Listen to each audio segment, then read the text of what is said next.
In 1580, the early Franciscan missionaries recorded the organization of the parish and the founding of the town of Dilao.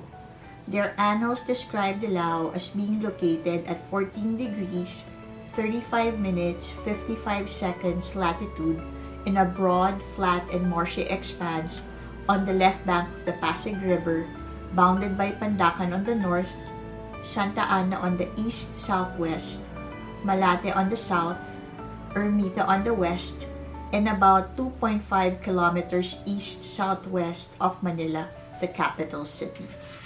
The area was a marshland overgrown with plants with aromatic yellow roots called turmeric, or luyang Dilao, giving the town's appellation.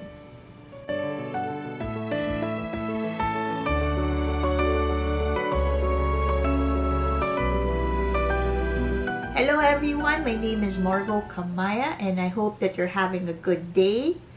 You can find me in youtube.com/Margo Kamaya, TikTok Margo the Collector, and my website thevisualtraveler.net. In today's episode, I'd like to share with you a book created by Gerard Lico and Lorelai DC Di Viana.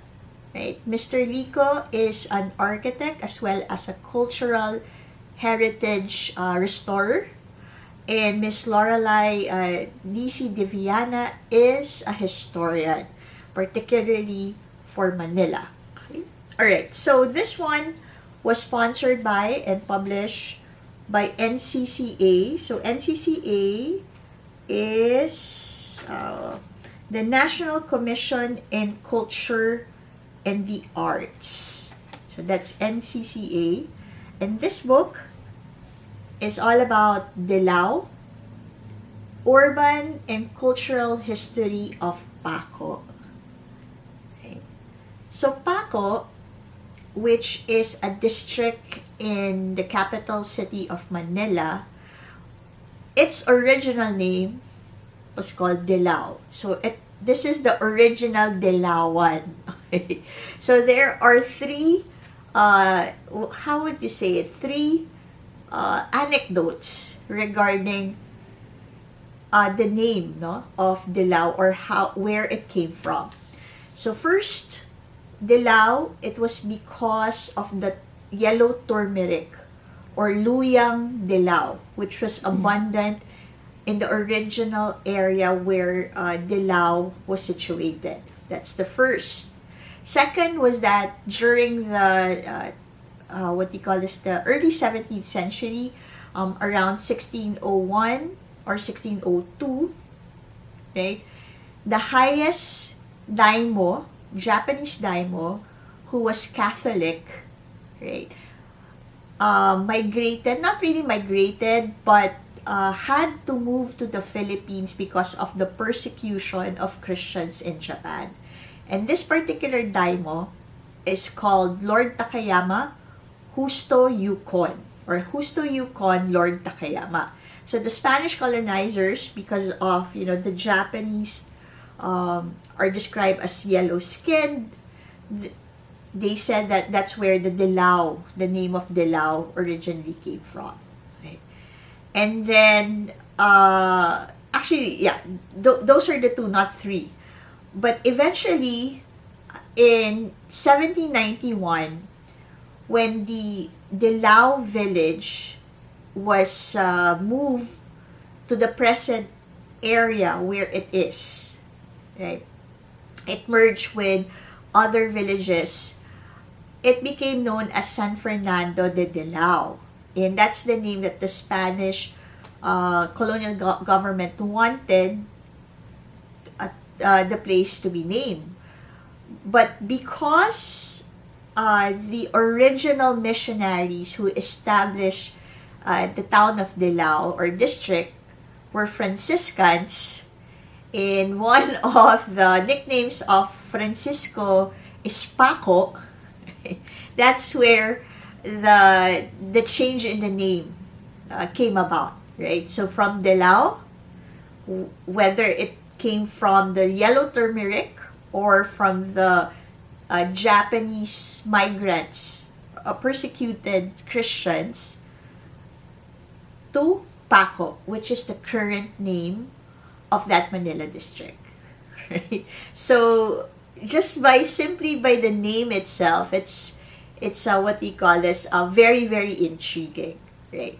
So the Paco district, the current Paco district, is famous for the circular cemetery. It used to be a cemetery, but now it's a national park. The Paco Park, right? Paco Park is also where Jose P. Rizal was originally buried before his remains were transferred to the Rizal Monument. And then the remains of the Gomburza, right? The friars who were martyred in 1872, their remains are also located in Paco Park, right? So, it's a very, again, I highly recommend this book. Where can you buy this book? You can buy it through DocuLico, the Facebook page of architect Gerard Lico. I forgot how much I spent for this. I think it's below 600 pesos, right? And it's full of pictures and illustrations. Okay. So Dilao or Paco, especially in the 19th century and the American period in the 20th century, it became known as, I would say the buildings became known as architectural mecca, right? Particularly Art Deco stylings, and then it also became a well-known residential area.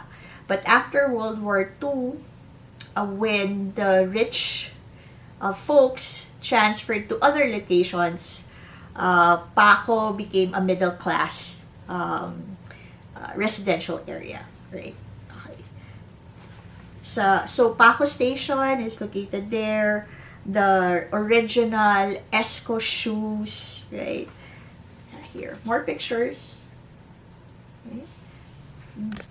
Easy reading. I actually was able to finish the book in about 2 hours because that's how interesting it was. Story about it. And another one, no?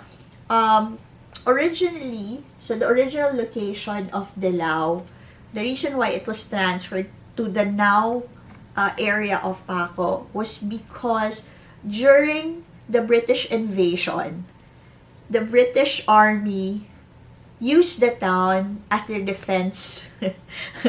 That's where they actually started to bombard Intramuros from the town of or district of Dilao.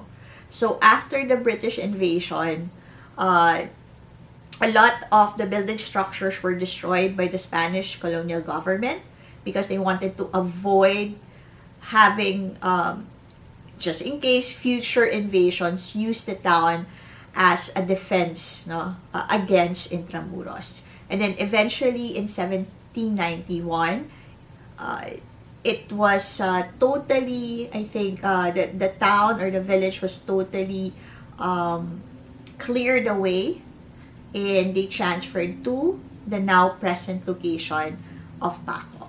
Okay. So here's more. This is the Tutuban station. Sorry, not Tutuban, but Paco station.